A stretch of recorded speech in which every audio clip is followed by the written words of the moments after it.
Get in the know. Non-stop Vikings talk. It's Purple Daily on Score North and ScoreNorth.com.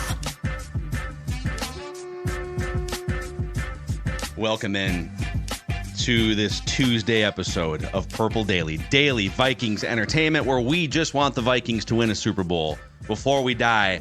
And you know what? They were showing this morning, some of the playoff, ramifications, odds. I guess I didn't realize the Vikings lost, obviously. All the other teams behind them, so they're in the 7th spot at 6-5. Mm-hmm. The next closest teams are 4-6. Yeah. It's like Packers and Falcons. Yeah. So to Declan's hottest Vikings take yesterday, that this was literally like a preseason game in terms of like ramifications in the standings. Now, if you're trying to win the division, it's a little harder now because, you gotta, and Detroit plays a weak schedule, but they're in really good position still to go win 10 or 11 games. The Bengals don't have Joe Burrow in a month from now, and the teams behind them are just losing and largely garbage. I think if the Lions had lost to the Bears, I probably would have reworked that take a little bit, because that would have been an opportunity for the Vikings to jump a game. Yes. You have 2 in hand still to play against it. So, I probably would have workshopped that potentially a little bit differently. But, yeah, at the end of the day, you're sitting pretty in the playoff picture. This is not a death sentence. It's all good. Yeah. All good. I prefer to hang on to football. Agreed. I'm not going to make excuses. I prefer to hang on to No, it's not excuse. I think there's room for 2 things. Alexander Mattison should not be the starting running back. The Vikings have turned the ball over 20 times inexplicably. There's only 2 other teams with more turnovers. Those are bad. Mm-hmm. Shame. Mm-hmm. And even though all of those things happen, the they're teams still behind you are garbage. in a good spot to make the playoffs, right? Yes, the teams that are 8th through the rest of the conference are not good. They're awful. Declan was right. I have acknowledged. No. Declan You should be not. No. You should be. was- You should be 9-2. You should be the number 1 seed in the was- conference. Declan was looking for a silver But no, but that lining can be true too. in which you have blown your both can be true. opportunity. Judd, I think it's true. They should be 9-2. Mm-hmm. And all the teams behind Right. them right now, where they currently are garbage. Are garbage, These are not right. Well, mutually exclusive okay. things here, right? Okay, I mean, yeah, it's good. So they're Declan garbage, was I guess. acknowledging. Was- Declan was right. That loss wasn't really that big of a deal. The loss concerns me. Sorry, Okay, that's fair.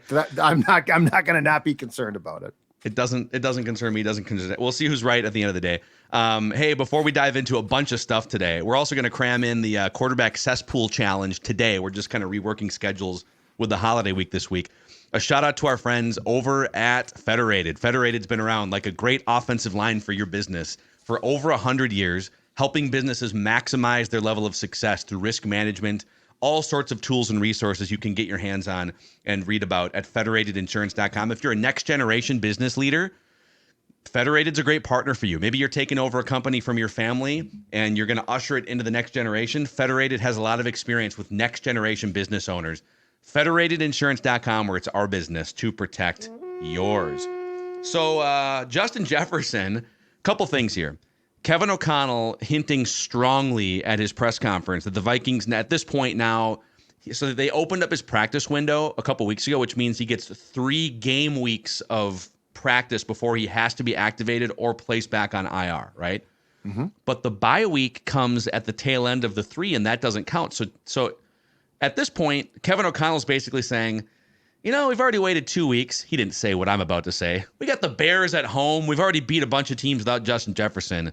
Let's give him the extra week. Doogie reported on our scoop session today that Jefferson has felt just not totally 100%. He's been opening it up and sprinting and whatnot, but that the Vikings are now kind of putting it out there that he's probably not going to play against the Bears. And apparently fantasy football players are enraged and pissed. And Jefferson had to go on social media and be like, I'm a human. So if you guys could just STFU for a second here and let me be a human and recover, that would be great. Mm-hmm. So what do you make of all this with Justin Jefferson? Well, first of all, I think the fact that he went on Twitter is hilarious. And I tweeted him back and said, what would have happened if if Twitter had been around in 2003, Randy Moss would have told you people to go F yourselves, jump off a cliff, and would have used other words that I won't even allude to on a family show. So it's so funny now that we're in an age where people actually, star athletes, I don't know if feel comfortable is the right word. Well, they'll actually respond with a dignified, just please go away. But I think the most important thing to bring up in this is Jefferson a couple of weeks ago, to his credit, resumed doing his weekly press conference, which he does on Thursdays. And he made it very clear last week when asked a direct question, and Justin Jefferson does not answer questions he does not want to. So like, he's not getting fooled. Yeah. He was asked about the decision and, the team and Kevin O'Connell and the training staff, blah, blah, blah. And he said, make no mistake, at the end of the day, this is my decision. I listen to people and they can weigh in, and that's fantastic. But this is my career, my decision.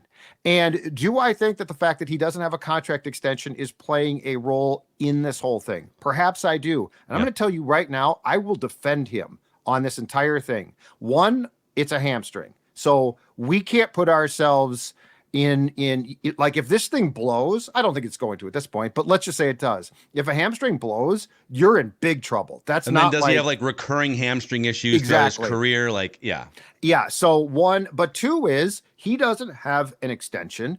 So do I blame him for being cautious with a career that's worth how many millions of dollars if maximized? Absolutely not. If the Vikings are involved and saying, you know what? We've lost, and it bears talking about this, one game without you now. We've lost one game without you, and we're going to hold you out through a Bears game to get you an extra sort of free week. That's smart too. I have a hard problem.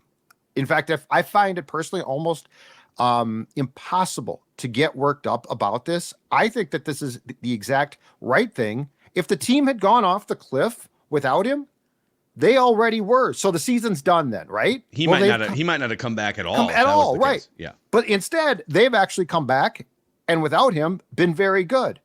I think this has been handled perfectly. I would say my main opinion on this is do not play him until the Raiders game. You do not need Justin Jefferson to beat the Chicago Bears. And yeah, the Bears popped up and they were feisty against the Lions and they kind of rose up. And I felt like that was kind of their last stand. All right, we're going to try one more to keep Matt Eberflus employed here. I could see the Vikings ending Matt Eberflus's career as Bears head coach on Monday night. Nationally televised game, Vikings coming off. Vikings are going to feel so dirty off that loss against Denver all week long. Extra day of preparation with or without Justin Jefferson. I think Brian Flores makes Justin Fields' life miserable. So I think it would be a huge mistake unless you're 120% sure that his hamstring is ready to rock and roll. And even if I am, you can beat the Bears without him. You've beat better teams without Justin Jefferson over the past month or so. So give him the 2 weeks, come back against Las Vegas. Now he's back for December and January, and you get to add that element back into your offense. So go get Matt Eberflus an updated LinkedIn profile on Tuesday morning without Justin Jefferson. That's what I say. By the way, here is the tweet from JJ. For the YouTube audience, you can see it on the screen. For the audio audience, he tweeted at 10:20 a.m. Central Time that my health is way more important than you winning your fantasy games. It doesn't matter how many times y'all flood my DMs talking about me selling your team. I don't care. Laughing emoji. It's hilarious that has to be said out loud in 2023, but here we are. I know. And if you were to tell me though this morning, as we record this, that Justin Jefferson's not going to play and the Bears are going to upset the Vikings, but if he did play and the Vikings won, he tweaked it a bit, I'd take the loss. Yeah, I would too, because guess what?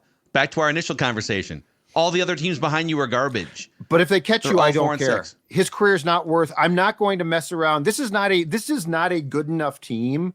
Like, there's very rare situations, very rare, that I would take this chance. This ain't one of them. So if you were to tell me right now, Justin Jefferson's not going to play, the Vikings are going to lose, and you can attribute that to Justin Jefferson not playing. But the flip side is if he does play, they win. He sort of tweaks it. Mm-hmm. I'm taking the L.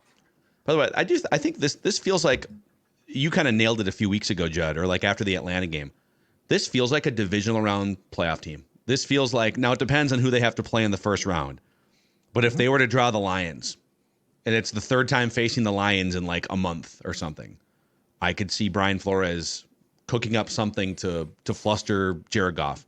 I don't know. Like, even, dude, the Eagles, they won again last night, but they're just like, every game for them is a grind and it's ugly. I don't think we've seen the full version of the Eagles. So I think they're a divisional round team with Justin Jefferson. But I'm with you. They're not on the level of like the 49ers at their peak, the Eagles if they're clicking on all cylinders. And so no need to like get crazy and risk anything here in the next 8 days, or I guess it'd be 6 days from now. The Vikings are a really intriguing team to me because they are actually a good team that plays very flawed games at times. And they're not necessarily, don't mistake good with sexy. I don't know that they're like there are offensive things that are cool to watch, but I mean, like, this defense works its ass off. It's not like scoring a bunch of touchdowns and stuff. But I think what it comes down to is this. Again, almost every one of their defeats you can attribute to self-inflicted wounds, right? So if you can go in the first round of the playoffs and not screw up, you can win. Like, the Broncos game was sort of like a playoff game, I thought, because it was really scrappy. It was not like a great game, but it was a lot of fun to watch, I thought. And it was a game in which, like, you saw both teams sort of just grinding their asses off. Yeah. And you know, if you take away, so if the Joshh Dobbs fumble to start that game is the only turnover the Vikings have, the Vikings win. And that would have felt very much like a playoff type of win, I thought. Well, even Phil and I kind of discussed this a little bit on Feedback Friday when you were out, Judd, that they're probably going to play, and things can change, on Super Wild Card Weekend. They're probably going to play the Lions. But if they play the Lions, like, would you rather play them, or would you rather have to play the Niners? Like, I don't want to have to go to Santa Clara and play the Niners on Wild Card Weekend.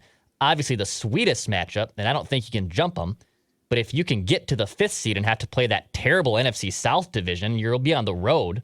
But, like, that would be obviously the most preferred route. I don't know if they're going to be able to get to the Cowboys, because probably the second place NFC East team is most likely going to have the 5 seed. Yeah, but if you can get that path, I mean, that is, I think you'd walk to the divisional round. This is going to sound super weird, perhaps, but I think if you're the 7th seed, you can win any game against a 2 seed with 2 things. And here's what's going to sound weird. I think your defense will, if you win you the game, and your offense simply cannot screw it up. They got to score some points, and they cannot screw it up. Is it a hot?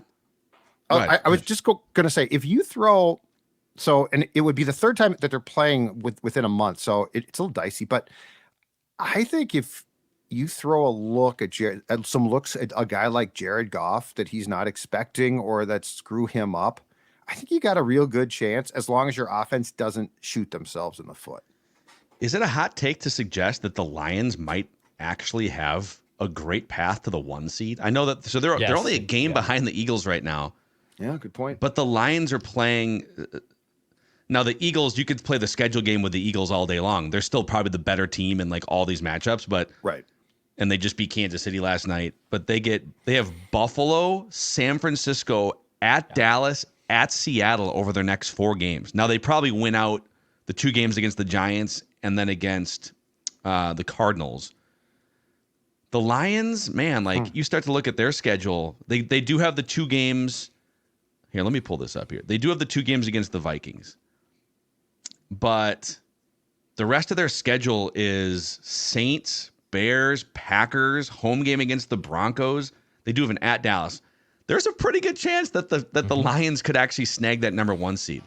So we'll see. Another thing for you guys here. So Kareem Jackson has been suspended 4 games for that spear hit to the chest and sort of the chin area of Joshh Dobbs. The league announced the suspension on Monday afternoon while citing, quote, repeated violations of playing rules intended to protect the health and safety of players. The suspension is the 2nd of the season for Jackson, who has now had repeated illegal hits to opponents' neck and head area. I mean, on one hand, Dobbs was fumbling before that hit. Like, the ball was popping out before. If you kind of slow that play back, the ball was kind of like popping out, and then the hit just made it look worse. I hate coming on here, and we don't really do much of this on this show, and like blaming the refs. And like, one thing that drives me nuts is when fan bases think that the league, there's like suits having meetings on a Wednesday saying, how can we screw the Timberwolves this week? Right. Like, no one cares about the Timberwolves. How can we screw the Vikings? I think if you were to, like, for one season, if you were to say, okay, I'm a Buffalo Bills fan, I'm going to watch every Buffalo Bills game, or I'm a Eagles fan or whatever, like, you would still feel like officials are doing your team the wrong way. So I hate doing the, like, blame the officials thing, but had officials correctly called this a penalty, it was a penalty. It was a blatant 15-yard penalty. The Vikings would have had a 1st and 10 at the 50-yard line, driving maybe to score a touchdown or a field goal to set the tone in that game. Instead, the Broncos turn around, they pick up the football, turn around, and kick one of 14 field goals on Sunday night, and they wind up winning the game by less than a field goal. So it does kind of irritate me. It's like, that was a super obvious spear illegal hit. Sean Payton's teams are known for playing this way going back 15 years, and they missed it, and it impacted the outcome of the game, I think. I think what's frustrating about it too, though, is, and I feel this both ways, the propensity of these crews now to throw flags on anything that they possibly can, and then they miss this. So it's like, Right. okay, if you're gonna be looking, you get the eye of a hawk for a hold or an illegal block on a punt, and you're throwing flags left and right, and then you miss this obvious call. And I know that the argument is, well, the game is so fast. Well, first of all, if the game is so fast, then you would miss almost everything. So that's not true. Right. And second of all, here's the other question I have. Okay, this guy's a repeat offender. He didn't get 4 games for this hit. He got 4 games because he Lifetime is a achievement. repeat. Yeah. He's a repeat offender. So you're not watching him at all. He gets away with this hit, and then it's a must review play because it's a turnover. So which is fine. I'm fine with that. But you can't then call what is clearly a flagrant foul, although you could call everything else that can be reviewed in that play. So my question is this: if we're trying to protect players, so this was not a missed hold, right? Like, if it's a missed minor infraction, that's just too bad. It happens. But this is we are in an age of concussions where we are doing our damnedest to protect players, and we are ejecting. This was not just a flag and a 15-yard penalty. This was an ejectionable hit. They could have ejected him. We review it in college. And Harrison Smith, that game, I think it was against the Texans a few years back, was ejected from a game, if I recall correctly, for a hit that wasn't this egregious. So you can't, in retrospect, say, you know what? Because the league, and this is what gets me, the league then reviews it, obviously, and hands down the suspension. So the league looks at this after the fact, but they're looking at it during the fact. Why can't you call this on replay? Because it is a violent act. I think I've said this for probably 10 years. I think 15-yard level penalties should be all reviewable, whether the official missed it or called it. So if you're a head coach, it shouldn't be like extra challenges. It should just be built into the challenge system. You get three challenges, or I guess 2, and then a third one if you get the first 2 correct, right? So we're not like stopping the game more often or anything like that. It's just built into, if you want to challenge a fumble, or you want to challenge an out of bounds, or you want to challenge, hey, I thought that defensive player grabbed my quarterback's face mask and you missed it. Boom, challenge flag. I thought that defender launched with the spear of his helmet into my quarterback's chest. Boom, challenge flag. And then on the flip side, how many games are decided throughout the year? It's not like every week necessarily, but with some bogus, 15-yard penalty that wasn't. Correct. And, it's not, sorry, I know these guys, it's like 22 Ferraris on a football field running, 20 miles an hour into each other. And I thought I saw a 15-yard penalty with a minute left in the fourth quarter, flag, and then you go back and you review it. And, all of that, those are such impactful calls both ways. All of that should be reviewable, in my opinion. Yeah, and so I will draw the line at this. So if you're a quarterback in the pocket and you're back to pass, and a guy comes in and he takes his hand and swipes your mask, right? Like, that gets missed consistently. Yeah. Helmet. It's got to be a hook and a grab. Yes. But if I hit you with my helmet, like if I lead with the crown, Like this league has gone out of their way to say we are concerned about concussions. They have to end. What can we do? Yeah. That to me is the type of play that the league should be able to say, you know what? That's a 15-yard penalty, and quite frankly, eject the guy. So there's a lot of things that I won't defend the Vikings on, and like there's been a lot of plays that people complain about, and I'm like, yeah, they missed it, but it's a miss. This is one where I will side with Kevin O'Connell and people who are upset because it meets the criteria of everything this league claims they don't want. And again, this is not a guy who is known for his sportsmanship. This is how he plays. Yeah, that's a problem. I can read this. I'm just going to read it. Alex Boone, our guy Booney, was texting me earlier about yesterday because he was going through just seeing some of the YouTube feedback of like Vikings fans are really mad about the hit. And Boone kind of made a passing mention like, hey, football's violent. Like, right. You drop a play like that, your quarterback's going to get smoked. It kind of is what it is. And he goes, why are people so fired up about this hit? We talked about it. When you leave the pocket, you put a target on your bleeping back. Make football violent again in a text to me. But then my pushback to him is, dude, like, whether we want football to be harder hitting or not, like that's a philosophical discussion. They play with a certain parameter of rules. Right. And coaches call different plays based on those rules. If it was 1995 and your quarterback was going to get jacked up with no protection, and then on Monday Night Countdown, the guys are going to be sitting there on the panel. It's time to get jacked up, right? Like that's a different era. You know what? You probably don't want your quarterback running outside the pocket and trying to pick up a first down because he doesn't have that protection. Quarterbacks are supposed to have that protection in today's game. Again, if they didn't, Kevin O'Connell, that's a terrible play call. Now, you think it's a terrible play call either way. But I'm saying, like, you build that into your reasoning. You build it into your reasoning. Just like some of these, like, these mesh concept routes. That's right. Mesh concept routes. There you go. Yep. Over the middle stuff, right? Oh, back in the day? You ran those at your own peril in the 70s, 80s, and 90s. Now, it's a freeway. You can't touch anybody, right? Well, you might get picked now. Like now it's like, am I going to be picked on this play so I can't get through my route? It used to be, am I going to die on this play? Right, 100%. Like guys literally were just like foaming at the mouth, unconscious, running a crossing route in 1986. You know, you're not wrong. Chuck Cecil comes and takes your head off or something. I think we've discussed this before, but if anyone hasn't, go watch, and I think it's the CBS one. Go watch the NFL intro for CBS of like the 1980s, and it's literally dudes getting murdered.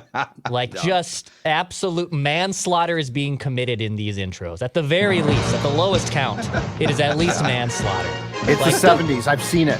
Yeah. It's the 70s. To die now. I love WWE. Phil loves it. We love wrestling, but it's like this makes even like fabricated wrestling look absurd. Like they are suplexing and spearing each other.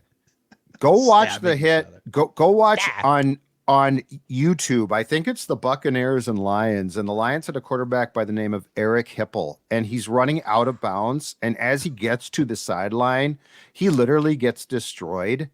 And he's just laying there, and you think for a second, oh my God, I think he just passed away. This is from like the old days, early. Okay, here it is. We can't play. We don't have the rights to play this on the channel, but I'm gonna commentate for you. Okay, Hipple, hands off, rolling to his left, looks like an old man, not very athletic, and my God, he gets destroyed. Oh man, yeah, just go to YouTube. Eric Hipple gets destroyed. I mean, his helmet popped up 10 feet in the air. I mean, in retrospect, it's not funny at all, but it's so alarming. You know what, though? You would never see. So this dude, we think of Kirk Cousins being one of the least athletic starting quarterbacks in the league, right? But that dude can still scoot around. Like, you can roll him out. He can still score a touchdown. He is. He's way more athletic than schleps like us. Yes. You would not see a quarterback. Eric Hipple is running out there like my 80-year-old uncle in a robe. Like, oh, God, here we go. And just gets destroyed. Yeah, it's a bad visual because we can't run it, but definitely check out Eric Hipple gets destroyed. Oh, God, I just watched it again. It's terrible. Oh, man. As I said, it's not funny, but it's so alarming you can't help but laugh. You're like, oh, my God. All right, it's time for a pigskin pecking order here, boys. where we put our heads together and we rank the 10 best teams in the National Football League each and every week, and then tell you also where the Vikings fall. Now, last week, we all had the Vikings in the top 10. I had them 9th, and you guys each had them 10th, if I recall. Yep. Let's fire this up and see where we stand this week. The number one team in the NFL, according to us, is the Philadelphia Football Eagles. You guys both had the Eagles as the best team in the league. I had them as the second best team in the league. San Francisco 49ers, number 2. Baltimore Ravens, 3. Chiefs falling to 4th after a loss last night. So, Judd, your top 4, Eagles 1, Ravens 2, Niners 3, Dolphins 4. Chiefs aren't, I mean, Mahomes is unbelievable. Chiefs 5. Yeah. Don't get me wrong, but the Chiefs defense is very solid, but the lack of receivers beyond Kelsey really concerns me.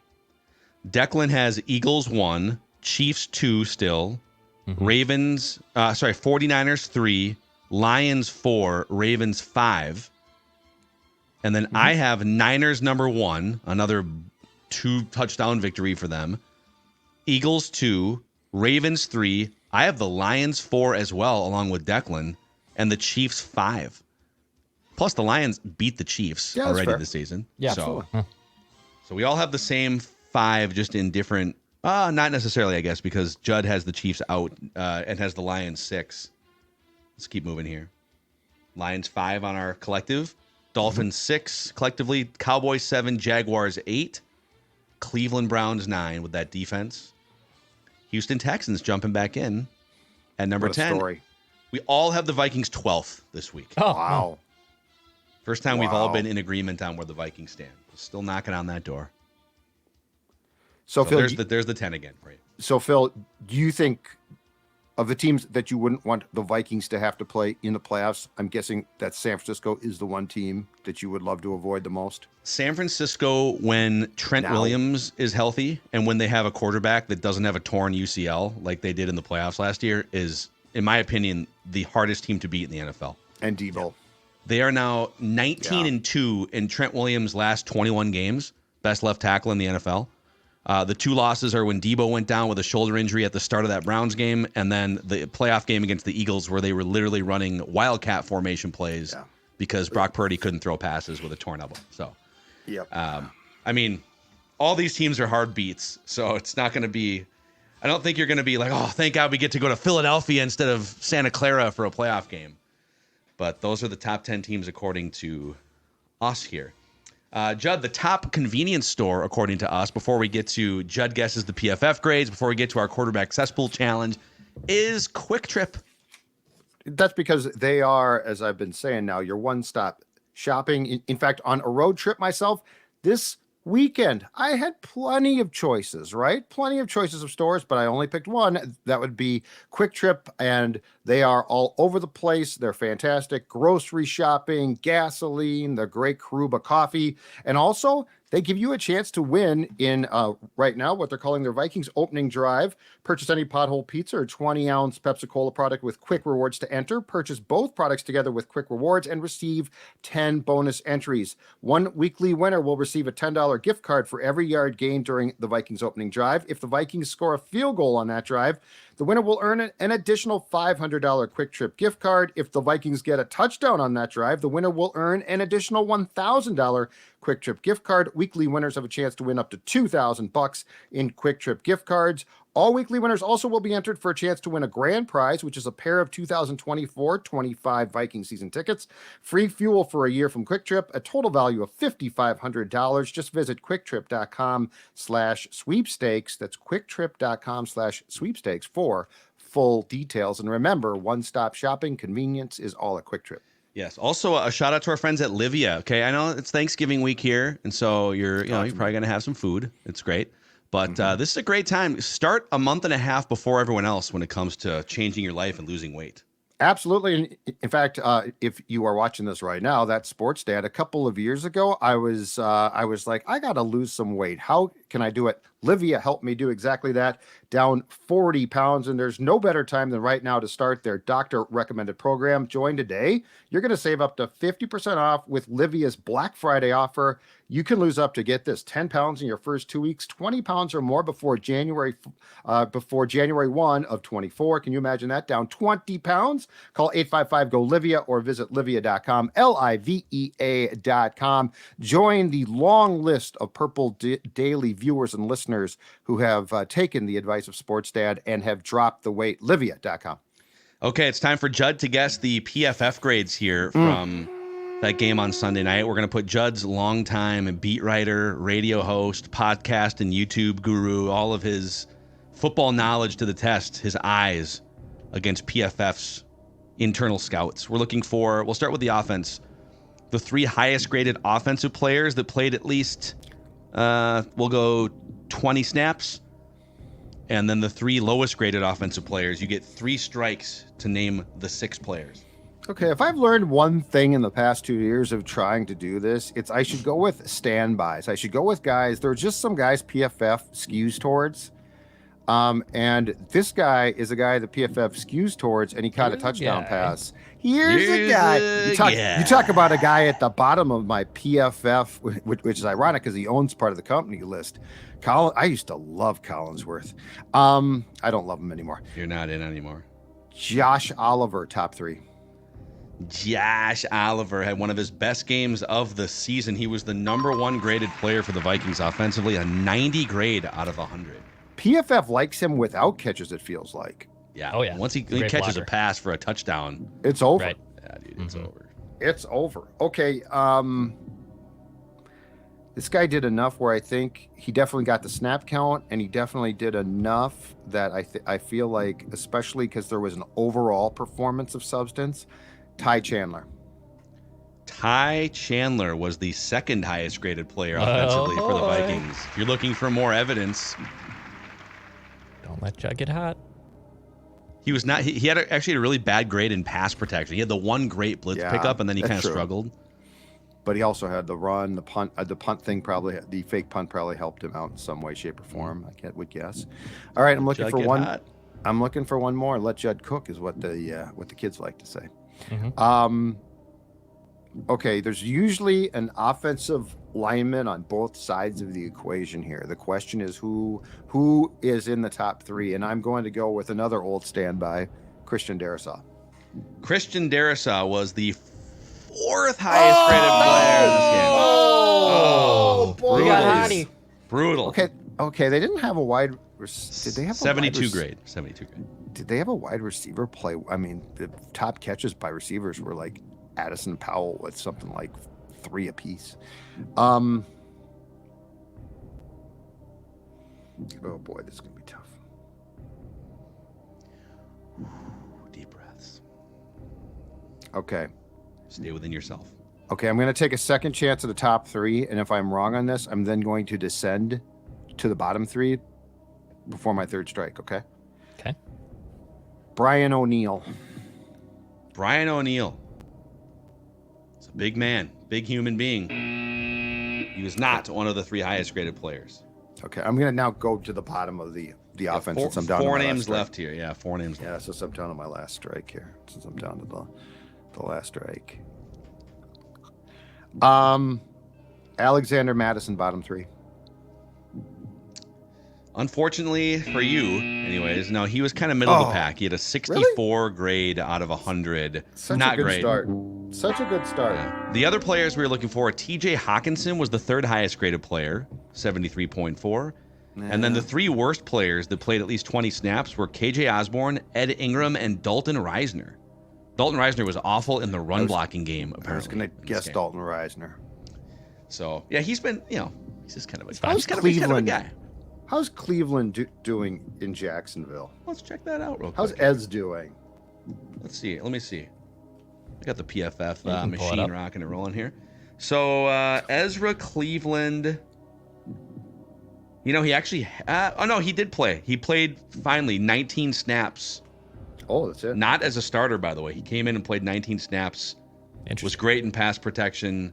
Had a 62.8 grade, I guess. So Okay. Kind of a small sample size. Backup at left guard there. Yep. Okay. So, all right, now we're looking for the same thing on defense. 3 best, 3 worst, and we'll draw the line at, 20 snaps seems like a good line here. Okay. And just so you know, guys that didn't qualify that you may think, Jawan Williams played 17 snaps. He's not going to count. Anthony Barr played 12. He's not going to count. Okay. There's other guys, too, that didn't count, but they came close, and I just wanted to give those names to you. Danielle Hunter among the top 3. Danielle Hunter. Really gone off the rails here, you guys. I was cooking before, and now I'm not cooking. Mid-pack. No, I'm not cooking. I'm just not cooking anymore. Yeah, trust your eyes. Yep. Well, actually, I did on Danielle. I trusted my eyes. I don't trust PFF. I'm done with them. All right, so... Okay, for bottom 3, I'd like to switch back and forth a little bit here. Because Mekhi Blackman, bottom 3. He had a tough night. Got beat on one drive twice, got beat on the touchdown. Okay, yeah, they're giving him what? Kind of middle of the pack. And it's funny, he was targeted 6 times, 6 catches, 6 for 6. I don't know what they liked him in the run game, I guess. A little, they liked him as a tackler. I don't know. Well, that's great. Does he play defensive tackle now? Yeah, I don't know if I love this grade on Mekhi Blackman, but like I'm finding faults right now with now PFF. You're lashing out. You're lashing now out. Well, it's Thanksgiving week. There's a lot of hostility worked up. It's a time of year where people claim that they love their family, but they get super annoyed and they're forced to spend time with them. So yeah, I'm lashing out. All right, this throws me for a loop here. I'm really surprised that Hunter didn't make it. Boy.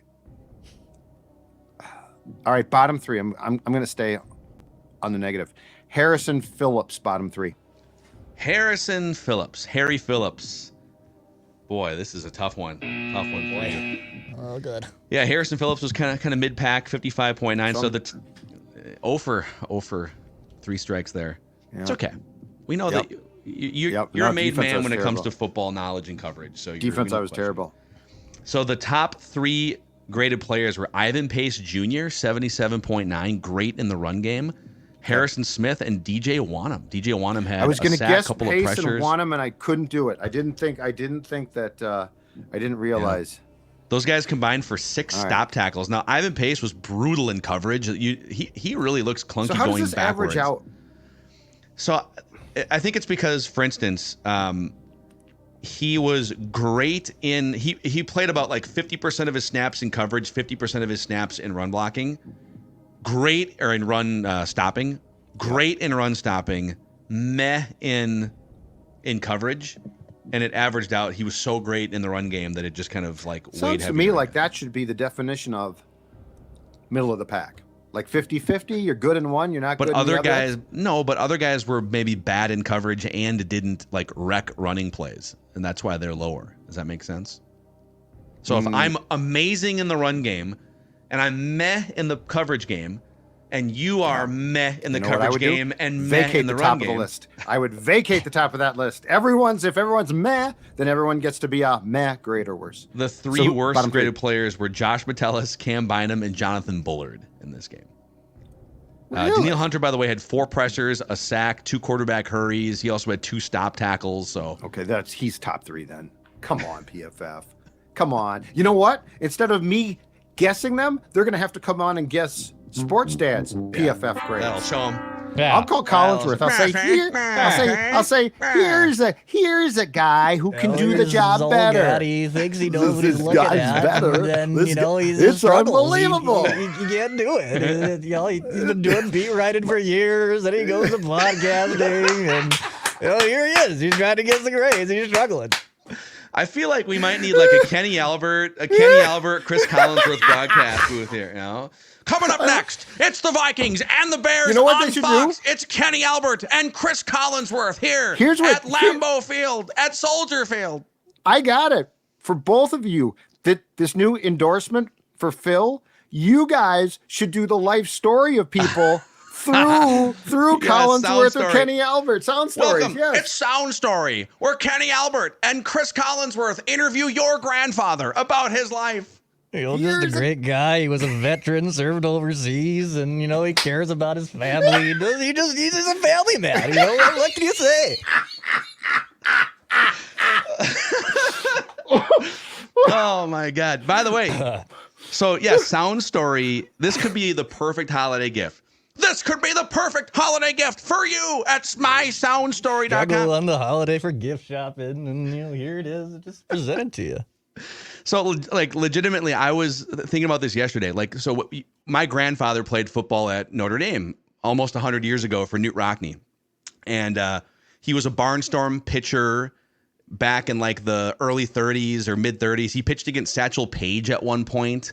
And we have all these like written things and stories, and there's like newspaper clippings. But he died in 1969. I've never heard my grandfather's voice. I never met him, never heard his voice. mysoundstory.com. So this is where Sound Story comes in. It's a professionally produced hour-long conversation where you or one of your loved ones is interviewed by your choice of professional interviewers. I am one of those choices. Go to the mysoundstory.com, go to the Minneapolis section, and I'd love to connect with you and your family and sit down for one of these interviews. It's like recording a podcast that you and your family get to keep forever. Childhood memories, career accomplishments, mom, dad, grandpa, grandma. Think about all the possibilities. Go to mysoundstory.com, enter the promo code PURPLE at checkout to get this Black Friday week special of 10% off. That's 10% off. A gift certificate for Sound Story. Promo code PURPLE at mysoundstory.com. Sound Story, for you, for them, forever. And now let's talk about Nutrisource. Nutrisource is the official pet and dog food of Purple Daily and Score North. Maya Mackey, she let us sleep in the last couple days. Very appreciative. That's awesome. Of that. But yeah, she gets very excited to eat Nutrisource chicken and rice for every single meal. It's great. Okay, Dex, talk about Stella in Chris Collinsworth's voice. Oh, here she comes. She goes outside after waking up, pop, takes a couple steps in and says, "Hey, you know what really gets me going is some of those Nutrisource training treats. I'm a little older dog. It doesn't matter whether it's the treats or it doesn't. I just want a nice little tasty treat from Nutrisource. That's all I want." That's Nutrisource. NutrisourcePetFoods.com to find a Nutrisource retailer near you. Oh my God. Oh, there it is. Just be calling those games on Fox. Oh my God. Let me share this here for the YouTube audience here. We'll do our quarterback cesspool challenge a day early here, gentlemen. You thought you pulled a fast one on old Macadac last week. There we go.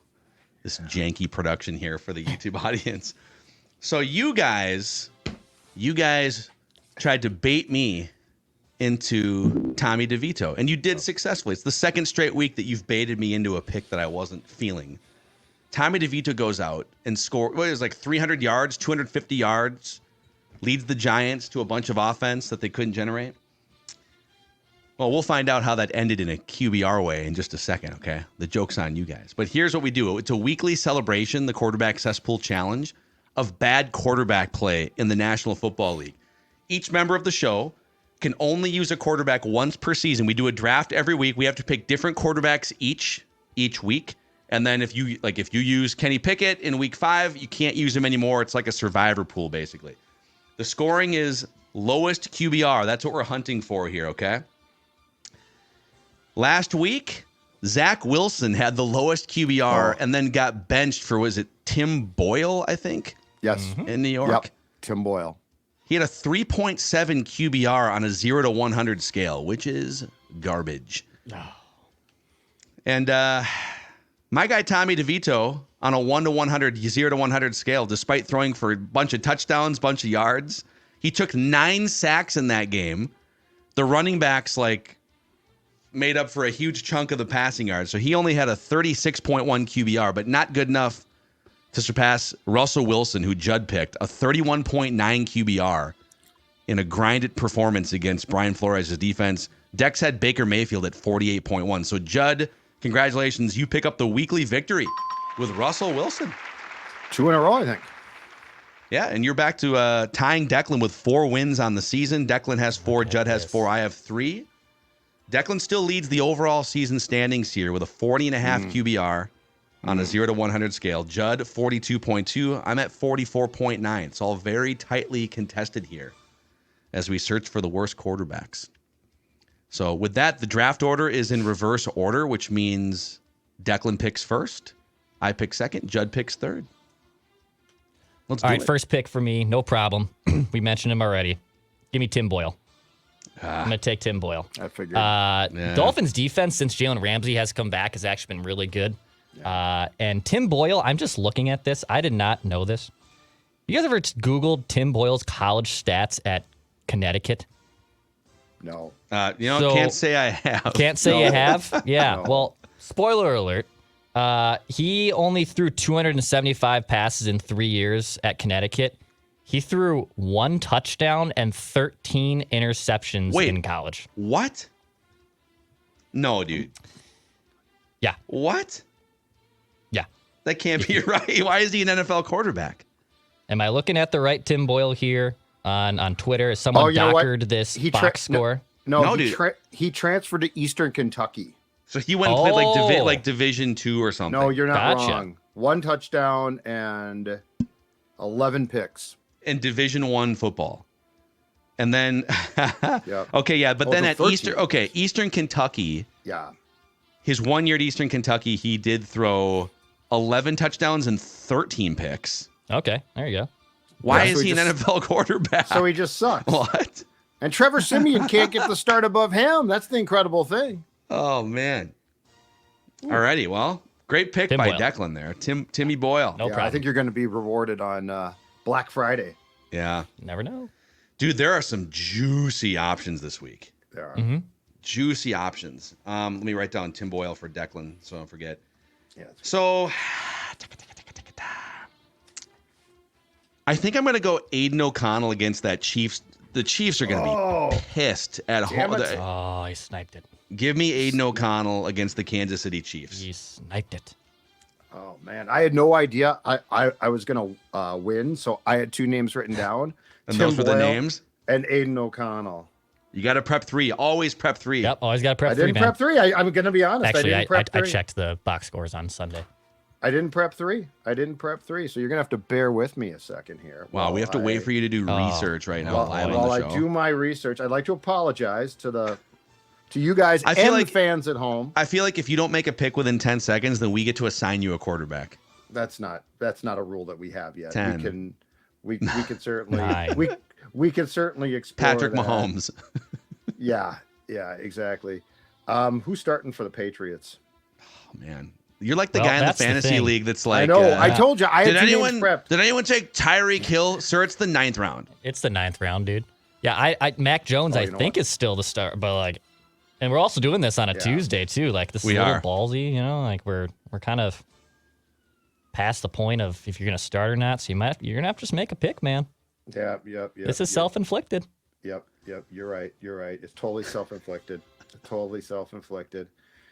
But I gotta make a pick of a name I know who's starting. And one that you haven't used before. Do you have your list in front of you? I've got my list right here. Okay, yes, I'm ordinarily way better prepped. That would have been better if. Okay, I'm gonna read the list of quarterbacks you've chosen so far, just to buy you 15 seconds here, and then right here, if you don't have a pick by then Declan and I will assign your quarterback. Thing. Joshh Dobbs, Zach Wilson, Mac Jones, Desmond Ridder, Justin Fields. Oh, you know what? Bryce Young, Kirk Cousins. Kenny Pickett, Jaron Hall, Tommy DeVito, Russell Wilson. You've picked 3 Vikings quarterbacks so far. I got it. I'm going Jordan Love. There you Jordan go. Love. Okay. I was actually going to use that before I realized. I'm not Thanksgiving game, right? Against Detroit. Against Detroit. Yeah, he's not a train wreck, but he certainly can be. Yeah. But yeah, I'll go Jordan Love. Okay. He was actually my 3rd choice. I just forgot about him because I was confident. I thought I lost. I thought I lost. I thought that Russ actually had a good enough QBR. So 31.9, man. It takes like 3 hours or so after the game finishes for the QBR to log. Yep. And then also, I think I have noticed it does fluctuate like the next day by like a point or 2. Like I have noticed that. Oh. That's because they have a raw QBR and then like a finished QBR. And a finished QBR. So I don't know what the difference is. But it doesn't. But it doesn't update during games, to your point, Declan. No, No, because you need context. The rating you need, does. the full context of the game and the win probabilities and stuff. Next week you can look at who won between the three of us, and have an idea of what quarterbacks you could use. Yeah, I just wrote that down this time. This time. Anyway. Hey, you know what isn't a cesspool? Finch Home Solutions. It's the opposite.